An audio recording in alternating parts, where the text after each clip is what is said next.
Assalamualaikum warahmatullahi wabarakatuh. Selamat pagi pemirsa Tawakal. Pemirsa, perjalanan hidup kadang memang tidak sesuai dengan apa yang kita inginkan, bahkan jauh dari apa yang kita harapkan. Namun perjalanan hidup itu adalah bagian dari takdir kita. Dan sudah di studio bersama kita Ibu Dewi. Assalamualaikum Ibu Dewi. Waalaikumsalam warahmatullahi wabarakatuh. Apa kabar Ibu? Alhamdulillah baik, Mas. Syukur alhamdulillah. Terima kasih Ibu sudah menyempatkan waktu di sini ya. Dan pemirsa, Ibu Dewi ini adalah narasumber kita yang akan bercerita segala permasalahan yang dihadapi dalam kehidupan ini. Dan tidak hanya Ibu Dewi yang ada di studio, alhamdulillah sudah bersama kita Pak Kiai Syarif Rahmat. Assalamualaikum Pak Kiai. Assalamualaikum warahmatullahi wabarakatuh. Jadi gini Pak Kiai dan pemirsa di rumah, bahwa Ibu Dewi ini dia punya masa lalu yang sangat kelam. Bahkan Ibu Dewi ini sempat kehilangan akal, ingin Pak Kiai. Pak Kiai, saya mau nanya, ini Ibu Dewi sempat memutuskan ingin. Nah, kita tahu sama bahwa Allah sangat benci ya dengan makhluk yang bunuh diri. Pak Kiai, gimana tanggapannya? Iya, terima kasih. Pertama, saya mengingatkan kita semua tentang sebuah pepatah Arab yang mengatakan ma kullu ma tamanna al-mar'u yudrikuhu tajri riyah bima la tashtahi sufun. Tidak semua yang diangankan seseorang akan tercapai karena tidak selamanya angin kadang bertiup tidak sesuai dengan arah tujuan sampan. Yeah. Jadi begini, di dalam Islam itu ada dosa membunuh orang lain dan ada dosa bunuh diri. Orang membunuh orang lain saja, dia harus balas dengan dibunuh, dikisos. Nah, kalau orang yang bunuh dirinya, dia tidak akan masuk surga. Kenapa? Dia telah mengambil hak Allah, merampas hak Allah untuk membiarkan dirinya hidup. Dan dia menjadi orang yang tidak ridho dengan Allah. Ada sebuah hadis qudsi mengatakan, malam yardu bi qada'i falyatami sorban siwai. Siapa yang tidak rela dengan kebijakanku, cari saja Tuhan selain aku. Nah, itu jadi sangat besar dosanya. Tapi ini kadang terjadi biasanya pada orang-orang yang memang sudah berputus asa, sudah kehilangan cara berpikir sehat, kemudian menganggap bahwa tidak ada kebaikan lagi di hari yang akan datang. Padahal tidak tahu, hari ini hujan mungkin besok kemarau. Seperti itu. Nah, Ibu Dewi mungkin bisa ceritakan ke kita, kenapa Ibu sebegitu depresinya ingin mengakhiri hidup Ibu? Ya gimana, saya nggak depresi ya Mas ya. Saya udah menentang keluarga saya dan mau menikah dengan laki-laki ini. Tapi dia sangat kasar ke saya. Pas hamil saya ketiga, saya dipaksa untuk menggugurkan kandungan saya. Saya nggak mau, saat itu saya ribut. Dan kebenaran kakaknya dia itu adalah saat kita habis ribut, saya disuntik paksa tangan saya, dimasukkan insulin ke tangan saya. Doni, Don, Iya Pak, udah siap? udah Pak. Ayo cepet. Ya, Pak. Apaan sih kamu Mas nih? mau kemana? Mau pergi kemana? Aku mau menikah lagi. Saya nggak terima, Mas. Aku nggak mau tahu Doni, ya. kamu nggak ada hak kamu ya melarang anak saya. Doni, cerain dia. Saya lagi hamil, Mas. Saya nggak peduli ya. Doni, pegangin dia, pegangin. Siska, cepat suntik kepada dia, suntik. Cepat, duduk di situ, dudukin. Suntikin dia. Kamu dia aku kurang saya lihat. Kamu diam. Diam kamu. Udah tinggalin. Biarin dia keguguran. Udah begini.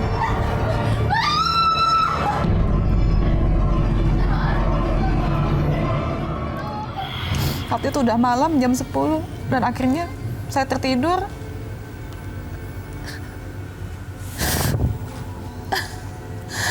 Pas subuh, saya merasakan sakit di perut saya. Saya bangkit dari tempat tidur saya. Saya menuju kamar mandi dan darah keluar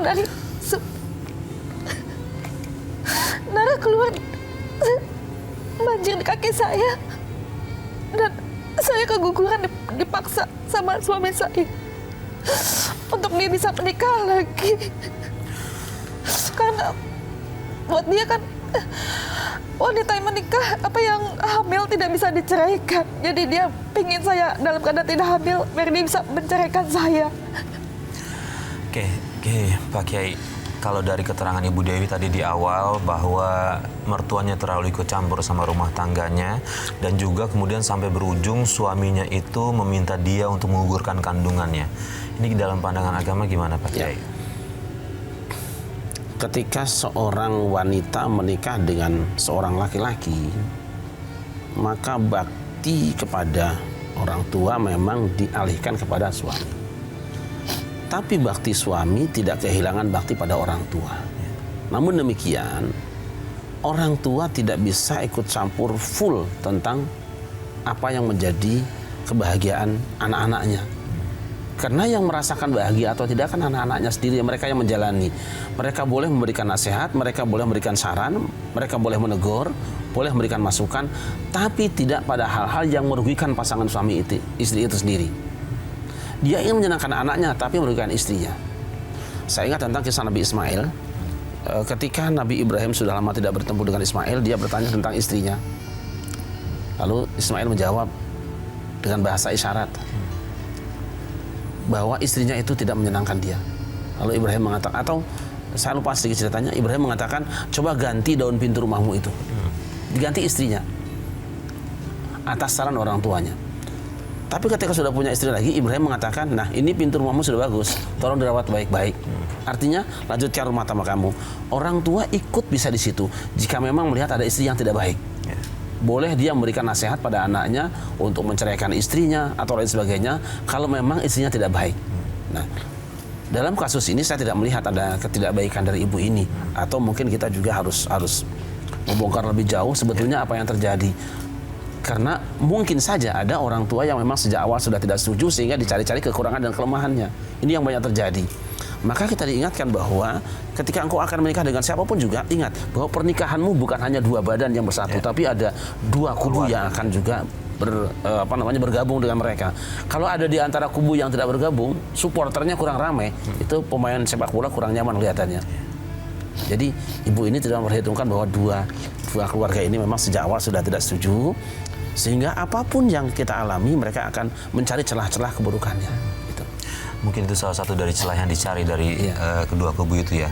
Oh ya, satu lagi Pak Kiai, tadi suaminya ini memaksa dia untuk menggugurkan kandungan dengan modus dalam tanda kutip bahwa suaminya itu akan menjalin hubungan dengan orang lain. Saya ingatkan dulu zaman Firaun itu ada yuzabbihuna abna'ahum wa yastahyuna nisahum wa yastahyuna nisahum. Zaman Firaun itu kalau ada anak laki-laki disembelih karena dia khawatirkan akan menjatuhkan kekuasaannya. Sebab dalam prediksi paranormal waktu itu bahwa ada laki-laki yang akan menghancurkan negerinya. Maka setiap bayi laki-laki dibunuh. Ketika zaman Rasulullah, zaman jahiliyah, itu yang dibunuh justru wanita karena dianggap tidak berguna. Dan itu menggunakan ada yang disembelih, ada yang dikubur. Kalau zaman Firaun kan disembelih. Zaman Rasul dikubur zaman jahiliyah. Nah, ada hal yang membuat mereka melakukan itu apa? Wala taqtulu auladakum khasyata imlaq. Jangan kamu bunuh anak-anak kamu karena takut imlaq. Imlaq itu lapar atau jatuh kehormatan atau lain sebagainya. Nah, yang dilakukan oleh suami ini itu lebih buruk. Karena dia membunuh anak yang ada dalam kandungan, khawatir dia tidak bisa menikah karena dalam keadaan hamil. Itu lebih buruk. Dan ini lebih durjana daripada kelakuan Firaun. Baik, gini. Ibu, tadi kan setelah Ibu mengetahui apa yang dilakukan keluarga suami Ibu, kemudian Ibu melakukan apa lagi, tindakan apa lagi yang Ibu lakukan? Ya karena saya nggak kuat ya setelah pencobaan untuk menggugurkan itu, dan saya juga tidak ditolong secepatnya, itu darah sudah makin banyak keluar. Itu kejadian subuh dan saya baru dilarikan ke rumah sakit 11 siang itu, jam 11 siang dari subuh. Saya sudah lemas, sudah terkapar, baru dilarikan. Dari situ saya udah berpikir, saya bisa di sini, sia-sia. Ya udah, saya selama dirawat di rumah sakit 2 hari, setelah keluar dari rumah sakit, saya pulang ke rumah dan saya lari bawa anak saya yang 2. Saya udah nggak kuat tinggal di situ. Saya lari ke minta perlindungan sama teman saya. Akhirnya saya tinggal dengan teman saya, dibantu teman saya. akhirnya saya sharing sama teman, saya cerita, dan dia bilang, ya udah, kamu kalau memang kamu inginkan ketenangan batin, jangan kamu ambil jalan pintas dengan bunuh diri kamu. Kasihan kamu punya anak 2 di sini. Kasihan anak kamu masih kecil-kecil. Akhirnya teman menyarankan saya untuk menetap di sebuah tempat untuk menuntut ilmu ya, lebih memperdalam. Jadi saya di sana sama anak-anak saya mondok seperti itu. Ya. Terus kemudian di sana kan Ibu sempat cerita sama saya juga tadi bahwa di pondok itu ada kejadian yang di luar dari apa yang Ibu harapkan. Apa kejadian? Ibu bisa cerita kita? Iya, saya pikir dengan meninggalkan hal duniawi itu buat saya adalah kebaikan, tapi ternyata itu bukan lagi kebaikan buat saya. Maksudnya bukan lagi kebaikan gimana, Bu? Saya di sana dijolim. Dijoliminya dalam bentuk apa, boleh tahu? Karena saya di sana ditampung dengan anak-anak saya. Saya di sana sampai hamil. Hamilnya itu dengan siapa, Bu? Dengan seorang guru di sana. Artinya guru yang tinggal di situ atau Iya. orang luar yang Di sana. Bagaimana Ibu? Ibu nuntut laki-laki itu atau Ibu gimana perlakuan Ibu ke laki? Karena kan Ibu kan merasa terenggut nih kehormatan Ibu. Saya menuntut untuk dinikahin. Tapi bukan tanggung jawab seperti itu yang didapetin saya. Saya di sana disekap dan dipanggilkan dukun bayi untuk menggugurkan kandungan saya.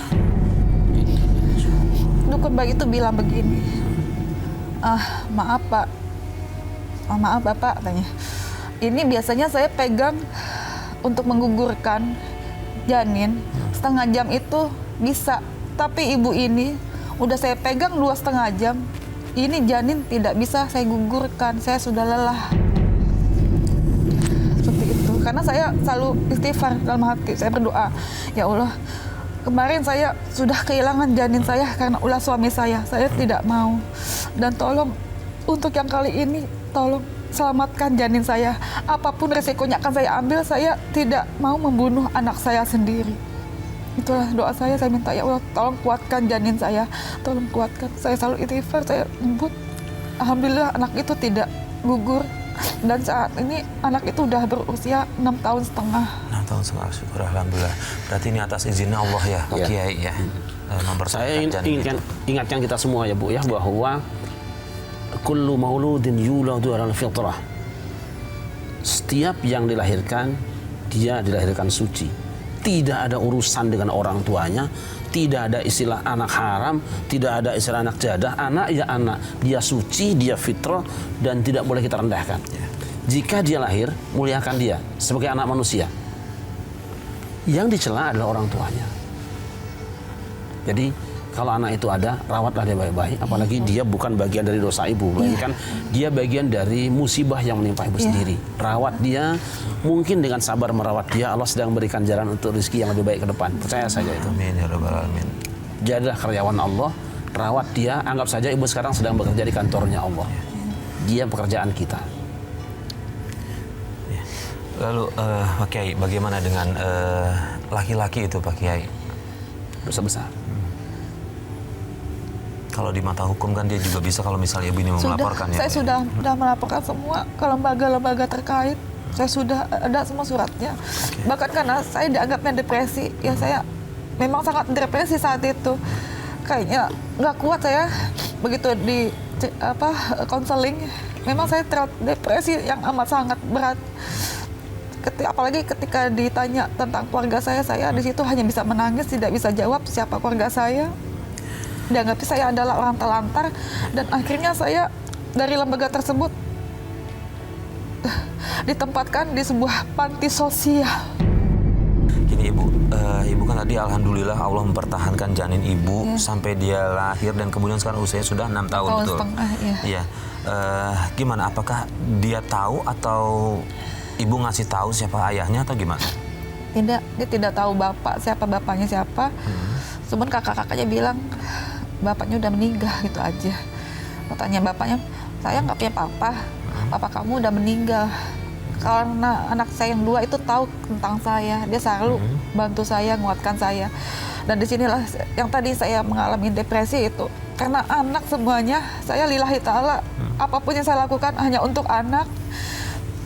Jadi ya anak saya juga ngertiin saya. Alhamdulillah anak saya tidak anak yang susah diatur. Alhamdulillah anak saya sekolah pada di sekolah unggulan semua, berprestasi semua. Meskipun saya harus banting tulang, menafkahi mereka, saya bikin kue, saya titipkan di kantin sekolah mereka. Itu saya hidupi mereka.